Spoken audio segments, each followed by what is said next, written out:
De toute évidence, nous sommes malades de civilisation.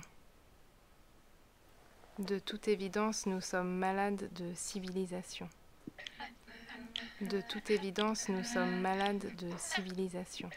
Je regarde les gens et les panneaux d'affichage et je me dis que de toute évidence, nous sommes malades de civilisation. C'est peut-être cela qui me fait aimer déchaîner régulièrement dans mon corps une certaine sauvagerie. Alors je me pose des questions. Est-ce que tout le monde fait ça? Est-ce que tous les êtres en ont besoin, envie ou pas? Est-ce que l'être humain peut vivre dans sa petite boîte et dire bonjour, merci, être poli et produire ce qu'il doit de richesse et de déchets et s'amuser un peu mais ne pas dépasser les lignes?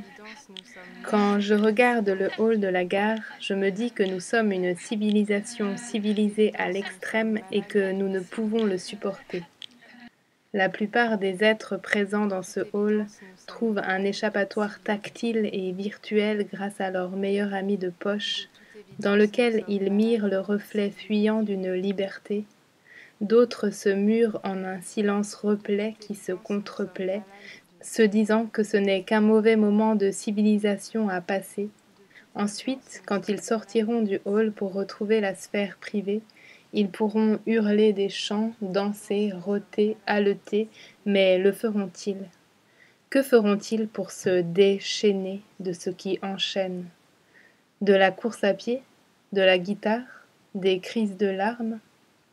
Aujourd'hui, dans ce hall de gare, je me dis en souriant poliment à toutes et tous que de toute évidence nous sommes malades de civilisation.